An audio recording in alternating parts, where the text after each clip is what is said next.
Welcome back everybody. This is a very special bike for a young lad. Been racing on this. This bike is incredible. It doesn't look much at the moment, but wait till I show you some of the details. It's awesome.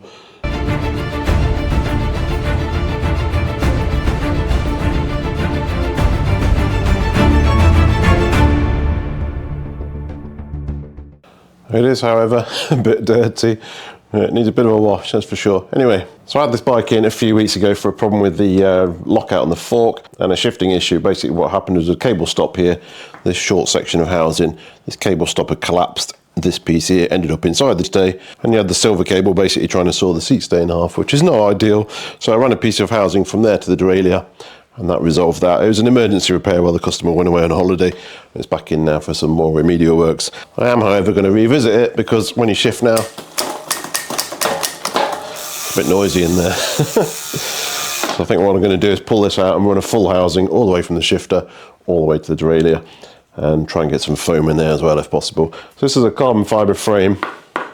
This bike weighs practically nothing. With a suspension fork, it's 20 pounds, I think I weighed it in at. It's super, super lightweight. Yes, it's only a very small frame, but wow, it's got some really good stuff on it, honestly. This crank, however, is not the original one, I don't think. So I've got a new 3-piece one coming today, hopefully at some point, so that will be changed out with a new bottom bracket. This thing is a very old square taper basic one, so I'm not quite sure how it's ended up on this bike, but I don't think it's the original one. So we're on 10-speed XT here. And we're getting a new chain, new cassette on here. Super nice wheels. These are bladed spokes. Very, very, very nice bike. We're also putting new rotors on it. These are at their minimum limit now. And obviously putting new pads on at the same time. Again, XT brake levers, XT shifters, carbon fibre bar. Super lightweight, this bike. I can't get over the weight of it. It's crazy. And this fork here, it's got a hydraulic reverb sort of type lockout. It's got a carbon fibre crown. I don't know if this is actually carbon or if it's just the cover. But wow, it's something super special. So it's a SID XX World Cup 26 fork. I'm guessing this don't weigh much either. Yeah, it's a super nice fork as well. It's got electric hubs. No, it doesn't. Joking. So yeah, new rotor on the front as well with new pads. The pads are actually okay, but if you're changing rotors, it's just pointless not to do them both at the same time. And we'll get them bedded in as well, obviously on the Cinta. Again, carbon fibre seat post and a very small saddle. Like I said, it's only a young lad that rides this. And by all accounts, he rides it pretty hard. So let's get stuck in. Going to get the big bits off, get this crank off, get the wheels off. I think, again, it's going to go pretty much to a bare frame. Give it a damn good clean. I'm going to weigh this frame. I'm super interested what it weighs. This cable's coming out anyway. The brakes are externally routed, so it's not the end of the world. But yeah, bit of work to do. So let's get cracking. So just give me 5 minutes. I'll split this down to a frame and then we'll carry on.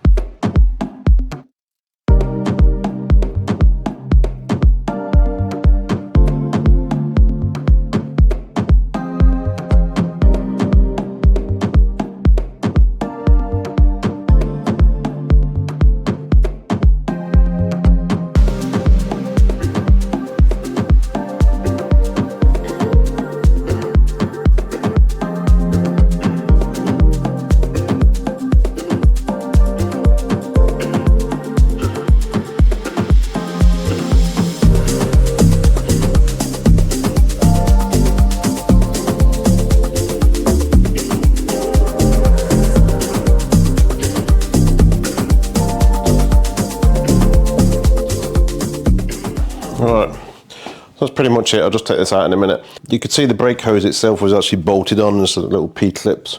One of them's rounded out there, so I just need to replace that as well. Apart from that, not too bad. The cable stop's been cable tied on at some point in the past, so that's going to remain cable tied on when we put the new hose through there. Cable stop in there. Pull that out. But nothing too nasty along the way. Oh, looks okay, apart from the dirt. Let's get this out. Hope as well. Nice. This is fitted the wrong way around. Interesting. So I've just marked that seat post so I know where it's going back in.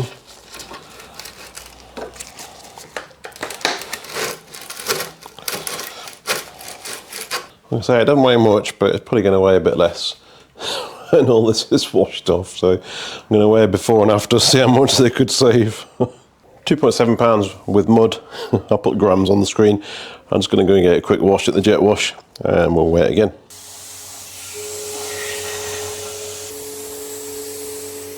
Right, it's a bit cleaner than it was. 2.57. Yeah. Wash your bike, save a bit of weight. So there's something still rattling around in this seat stay, but I don't think I'm going to be able to get it out. It's one of the old, part of the old cable stop, I think, so it's inside here somewhere. It's not making itself appear at either of these two, unfortunately, so not much I can do about that without storing the seat stay in half, so that's going to stay in there. Bit annoying, but sometimes they drop out, but this one's not playing ball. Let's get it cleaned up. I need to get this off as well. Like I said, I just cut that P-clip off because it was not coming off. Lower headset bearing didn't look too clever, so that's come out as well. Top one was fine, but I've took it out for now. So let's get this seat post back in, and then I can get it back into the stand and make a start putting it back together.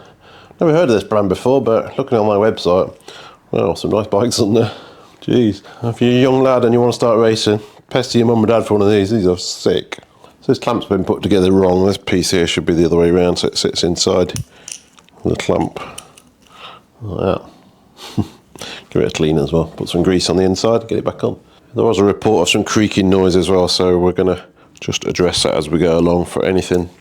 Most likely the bottom bracket, which is getting changed anyway, but we'll just grease anything that could potentially be a source of a creak.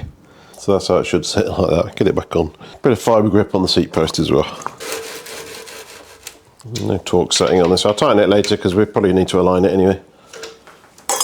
Right, I'm going to address this little bit now. It shouldn't be that difficult to get off. The rest of them came out fairly easily. It's just the Allen key was rounded, so first plan of attack is to use a Torx bit in there. It's in between two sizes, so that won't work. Next up we try Imperial Allen keys. Get one that's just a good fit. You can just tap it in normally, maybe. Again, it's kind of just in between the two sizes. No, again, it's in between two sizes. If we get this plastic piece off anyway, it's going to be almost slack. I say I don't think it's actually tight. It's just because the bolt was rounded, that as well. Not by me, I hasten to add. You just can't grip it. I'll cut the remains of this P-clip off and it should be enough to grab hold of the bolt then. Hopefully. It's only plastic, this is. Like that. Like that. Now we should be able to get hold of this fairly easily. I think it is moving. Just get some blaster in there, I think. Bit of PB blaster in there. Stink the workshop out for the day. Just turn it upside down now and let's just let gravity help me. Plus I can get hold of it a bit easier now. You can also cut a flat in this as well and use a screwdriver potentially as well, but I think it'll come out without getting too drastic. I'm going to try and avoid sharp things near the carbon. 2.5mm button heads are just the worst bolts you can use, honestly. It's coming. Right, it's off. Crusty in there. I run a tap through all these as well while it's all in pieces. Just use these little Weir ones, they're fantastic. That's that little bit done. Well, I'm going to try and clean it best I can. I don't know if it's supposed to be matte or gloss, it's very hard to tell. It's obviously had a hard life, but I'll clean it the best I can anyway. Okay, not too bad. Like I said, I don't know if it's gloss or not, but it looks nice. When it's wet, it looks really good, so get these back in there. So that's grease in there, and the new bearing in the bottom. Top bearing is perfect as is. Bit of grease again. Get this super duper fork in there. We're not doing a fork service. I have bled the lock out when it came in the other week for some emergency repair, and the fork's actually working beautifully. I've got some new syringes I need to set up when I get a minute. They're a bit broken now.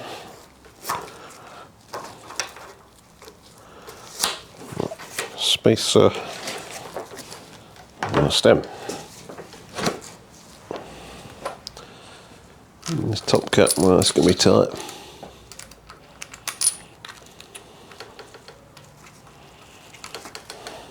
Flipping Torx, isn't it? It's hilarious when they put Torx here and Allen key here.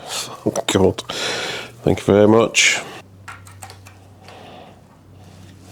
Good. Okay, I need to align this with the wheel when it goes back in, so I'm not too stressed about it yet. I will, however, torque it because I'm pretty confident they are straight.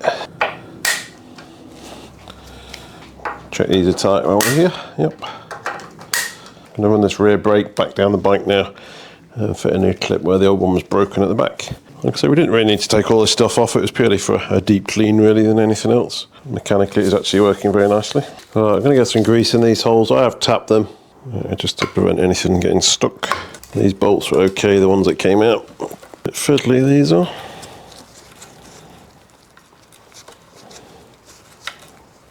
Like that.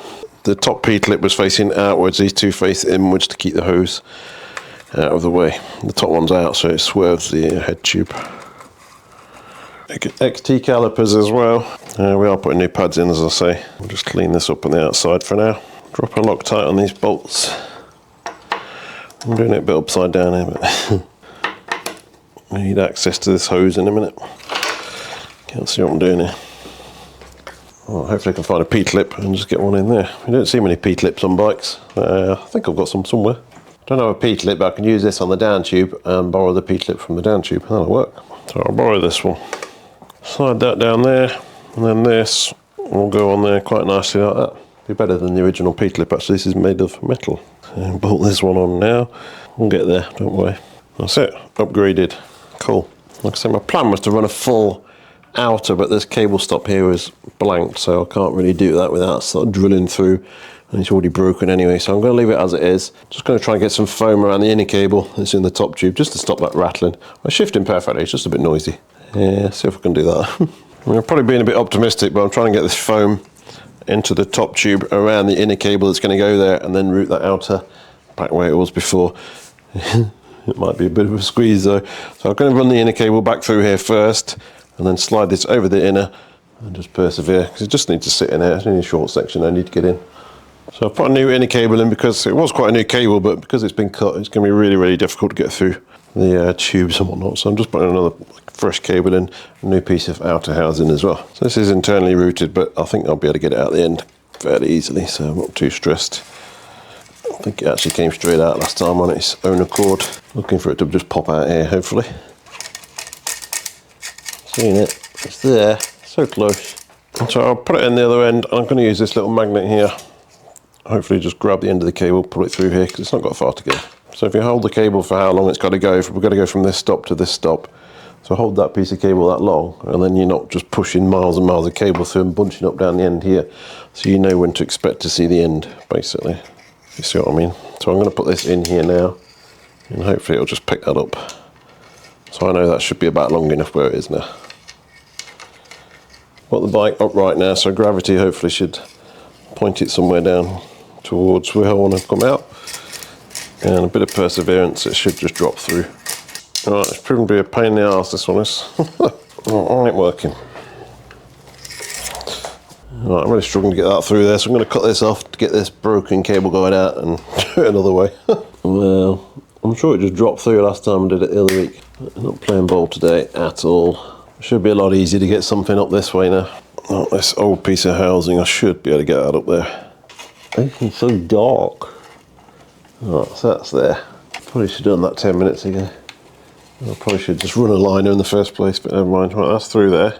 I don't actually know why this cable tied on, because it's not broken. Normally this clip breaks off here, but we'll try it without, see what happens. So now I can push this through here. Now push this through this old piece of lining out the other side of the frame. Like that. And then I can take that lining out. And we're through. I should have done that. Literally, I've been there 10 minutes trying to make it look easy, but it didn't work. Yeah, it's a pretty rubbish fit, isn't it? So I'll add a cable tie back onto there anyway. Now I'm going to attempt to slide this on and in. Not sure it's going to work, but we'll try. It's on there. It does compress a lot. So I'm basically just going to try and ram it in there now. I don't think it's going to work though. It's not going to work, so I'm just going to have to use some plastic liner in there and hope it makes a bit of a difference. I'll use a short piece like this. All I'm trying to do is make it a bit quieter, that's all. It's actually not bad like that. Well, I think we'll go with that. Okay, this cable stop goes back in the frame, out of the seat stay. Now I'm going to get this piece of housing out of this hole here, which could be equally challenging. There you go. That wasn't too bad. Thread this through here, end cap on. That sits in the frame there, like that. Shift, and shift back down.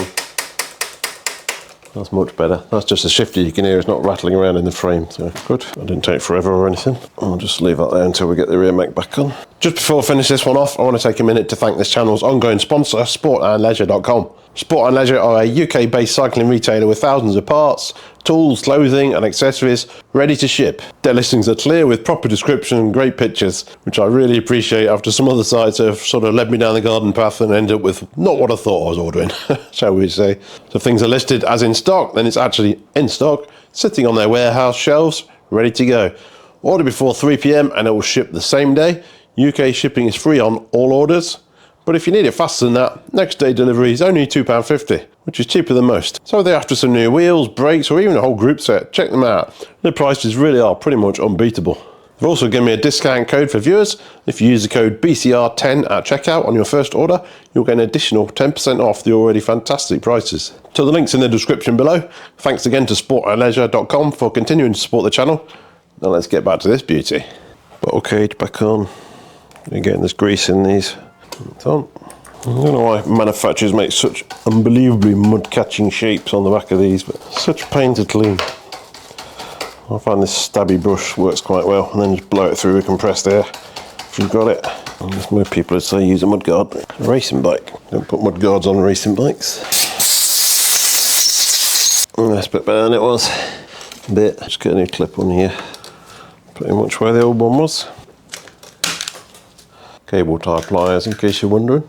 Yes, derailleur on. It's actually got HUP pulley wheels, so another little hidden upgrade on this one. I'd say very nice bike for a youngster. This is, geez, I'm not sure they get any better than this, to be honest. Very, very good. So it was shifting beautifully, even with a worn chain and worn cassette. No concerns over its shifting performance when it goes back together. Right, this is spun around here. I'll show you that. I'll just show you this cable clamp because that's in the wrong position at the moment. So you take this off. On all Shimano ones you'll see a groove. See, that's where the cable sits, in that groove. However, this piece here was sitting like that. Well, that should be sitting there like that then. So this plate clamps over that cable and this stops it spinning around, so it's 90 degrees out before. It might have just spun around when I undid it, to be fair. But make sure you get that right. Just nip this up. Obviously we've got a barrel adjuster on the shifter. We don't have one on the rear mech, so we might need to adjust this yet. That shouldn't be far off though. Let's just click that. That'll work, no problem. Always such a positive action on these XT and Saint and XTR. Fantastic shifters, honestly. Look at that. Beautiful. Cut these up. The back wheel's getting a new rotor and a new cassette. So it's a SRAM cassette, but we're putting a Shimano one on because it's a Shimano system. It does work, don't get me wrong. We're going for a Shimano one. If I can undo it like this and it's not tight enough. Oh, that's tight, good.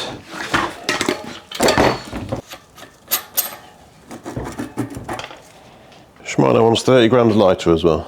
Result. I think it needs that bit. Right, it gets quick clean. Some grease on this free hub body. Drop this on. I'll say it works perfectly well with the SRAM cassette. But let's keep it all the same. Saying that, we're putting a KMC chain on, so it'll be fine. These are not the super lightweight rotors that came off, but there's a massive difference, like £100 difference in price between saving 20 grams on rotors. And I think performance wise, once these are bedded in on the centre, these will be better because we spent a lot of money on a new chain set, so I'm trying to keep it sensible. At the end of the day, it's a consumable part. So we've got most of the weight back from the cassette, so balanced out. Skewer back in. Such nice wheels, honestly. And this titanium's not going to go rusty. Alright, let's get these pads out. New pads going in. There's a clip missing on this one, so I'll refit one. Like that. Same on the back, new pad. Right, I've just dropped the new wheel in. Sorry, I forgot to press record on the sound, so you haven't missed much. All I did was put some grease on the through axle. I'm just centering this caliper now. Just loosened it off and tighten the bolts while it's clamped on and see if that sorts it. Sometimes it does if you're lucky. Not today. You've got to do it the hard way. Very few and far between that actually works. I can see there's daylight on this side here. It's not playing ball, so I'm just going to try something. I'll show you what I'm going to do. I'll take these pads out first. So the caliper's loose. I'm going to try this 3D tool. I don't know if you've seen my 3D video, but the idea of this is it locates itself on the rotor and wedges itself perfectly between the caliper and centres it for you. Well, at least that's the theory. Like that. Now it has to be centred now. hold the brake on again, and then just tighten these up and see what happens. Sometimes works, sometimes doesn't. Can't really see what difference it makes to just holding them on like we normally try, but we'll try that.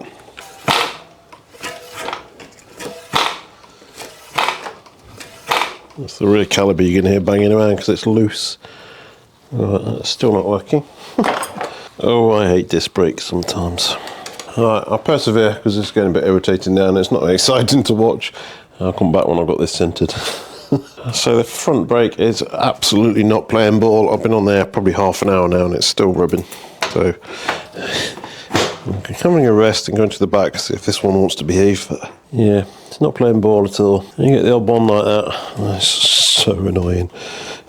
Right. Obviously that's not bolted down yet, so it will rub now. There's room to get to these bolts. Wow, sometimes this little device helps you out when they're being awkward, shall I say. So just loosen, make sure they're loose. And slide this in between the pads, can be a bit of a squeeze. Should just pull itself in eventually though. And then do your squeezy brake trick and fingers crossed. Make sure you're completely covering the pads, which we are now. Right, just get this shim thing out, like that, and pray. Right, so it absolutely refuses to centre, so I'm going to have to face these post mounts off with this part tool. Make sure this is sitting on either of these faces, which it is, and then you lift this up and then tighten it down into the first one. Make sure you got some cutting fluid on there, which I do. And what this will do is we'll make sure these are both completely flat, because at the moment, like I say, it just will not centre, which points to these being not right. Then it'll take this off until you've got a completely nice shiny face basically on both of them. I think there's a lot of corrosion on this post because there's big chunks missing off it here. Unfortunately the back brake is just as bad, so I'm going to have to do the same on that. Right, we have got flat metal there. I don't think I'm going to go this far because it's a lot of material to take off. Again, don't fully tighten it because we've got to still attempt to centre it. So today's delivery has been and gone and there's no sign of this chain set, even though it was ordered specifically for today, which is always helpful. Best I can do now is get these brakes working, then come back to it on another day. Right, I'm going to centre this by eye now. Sorry if I get in the way, but if I could do it with a white floor, it'd make life a lot easier. Well, that's good, isn't it? Right, I'm going to put this on actually before I squeeze it. Squeeze your lever and tighten them up. Right, pull that out. Already rubbing. Wow. Like that. That's the first time it's been silent so far, but I've not squeezed the brake lever yet, so that's not bad. It's certainly the best it's been so far by a long way. Right, I can live with that. We've still got to bed them in as well, so if there's a tiny edge catching somewhere, that should help with that. That's pretty good, finally. Right, I'll do the back one now. Right, I'll get this front one bedded in now, and then we'll go back to the back one. Right.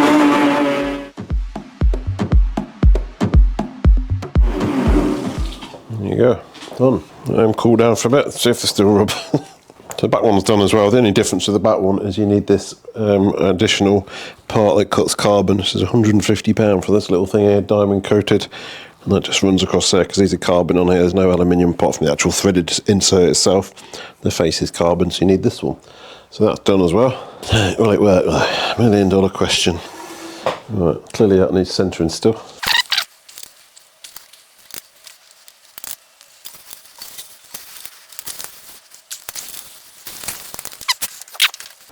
Go with this gadget because they're still not playing ball. I'm not going to tell a lie.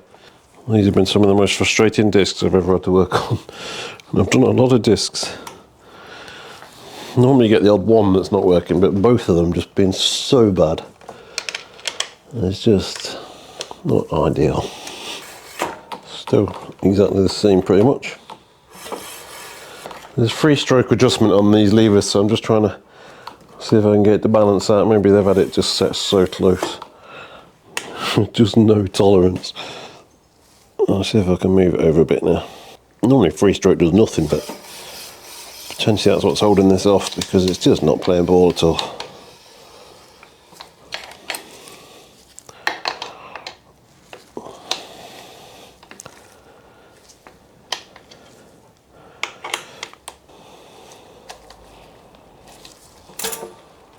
There you go, all of a sudden it works perfectly. That must be a hundredth of a millimetre adjustment between working and not working. Right, and breathe. They're annoying. Anyway, I've just bought a new light. Let's see if you can notice a difference. Ooh, shiny. Right, I'm going to have a play with this now. This is a little light that's mounted pretty much directly to the camera. I've already got one, but it's a bit rubbish, so I've upgraded, and I think that will be quite a lot brighter. Right, so going forwards now, you'll see this little light being used. Hopefully you can notice a difference. Let's switch it off. Yeah, big difference. There you go. Take this diffuser off. There's a million buttons, I need to read the instructions. That's a bit bright without the diffuser, isn't it? That's quite bright. Anyway, brakes finally work, look. Jesus.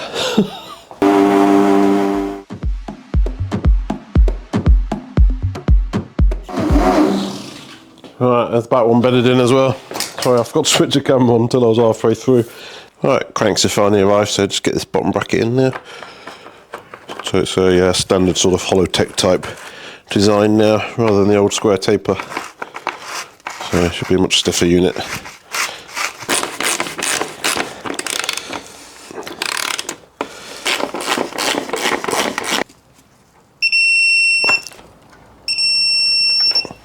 So the new HUP crank obviously comes with removable chainring, so I'll just get this bolted on here. Just 3 bolts there, torque it down, and get it fitted in. I thought this might actually be a bit lighter, but it's come in pretty much exactly the same weight, give or take sort of 10 grams. So this just locates onto here, and then there's 3 bolts, T25. They've already put Loctite on them for you, and torque them up to 8 to 9 Newton meters. So these are 155 cranks. In the world of ever shortening cranks, this is obviously on a very small youth bike, but I think some people are using those on sort of full-size bikes now, at least 165. Good. Right, get some grease on here. Take this cap out, obviously, because that's got to go through the bearings first. Right. Looking good. Looks so much better than the old one. Oh my god.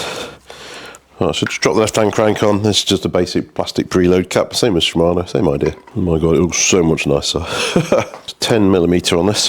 This is my Weeha Allen key. It got DOT brake fluid on it. That's what happened. All the paint's melted off it, basically, which is nice. Nice. Well, so there's no torque setting specified on here, so I'm going to go to 12 Newton meters, which is the sort of standard lower end of the Shimano one, because these are only on 4mm bolts instead of 5, so it kind of gives you a clue that they don't want it quite as tight as that. Also note there's no safety clip in here either. That's just how it comes, just brand new out of a box. Okay, they've already put a big drop of grease in the actual pedal itself, so we're just going to screw these straight in now. We're good to go. And all we've got to do is fit the chain and go through the gears. Gears should be fine. No problem. Alright, so with the cranks finally on, we can obviously get a chain on now. So we're going to put a KMC on this, it's what came off, and you'll see why. Ta-da! Who doesn't like a gold chain? It looks so good, these things. Alright, let's get this fitted. We should make all bike chains gold. It just looks so good. Especially on black. Wow, that looks so good. Alright, let's get it in. I've already cut this to the length of the old chain, which I checked before I took it off, and it was looking good. So this will be perfect. I hope so, otherwise I've got to buy a new one. I've only cut maybe 1 or 2 wrong in the past several years, but it's expensive when you do, because they tend to be too short for anything then. Right. Just before we go for the indexing, just going to bed these housings in, because these are no plastic caps obviously, so leave it down there and then just press your gear lever as hard as you dare, basically, without snapping anything, and that just seats all that back in. Drop it right back down and then go for it. Put 1 gear straight up there.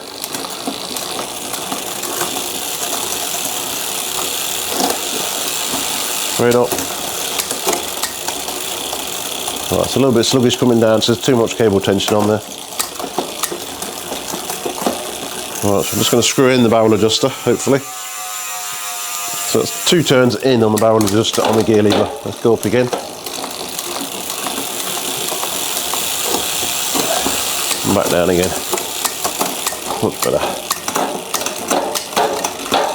Very nice. Perfect. 10 speed is just so nice. I mean, that looks fantastic. So much better. Look at that. Right, let's get some lube on this, and I think she's done. Just find a quick link, and then it's one drop at a time. You know the score. One more trip up and down the block.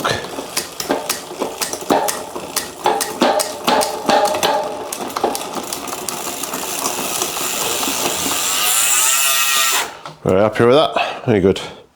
And she's done. Love this bike. 9.2 kilos around about I weighed it in at. Super duper nice. It's got its first race of the season in 3 weeks time. Ready to go now. Those brakes, not going to lie, they were a massive pain. Probably 2 hours off camera, every trick in the book to get these things to run without rubbing. But we got there in the end. That's the important thing. Gears are sweet. These cranks look so much better than the rubbish that was on there before. And yeah, really, really impressed with this bike. So if you enjoyed the content and you want to see more, you know what to do. Hit that subscribe button, get notifications, share, like, hype, all that good stuff. Thank you very much for watching, and look forward to seeing you again soon.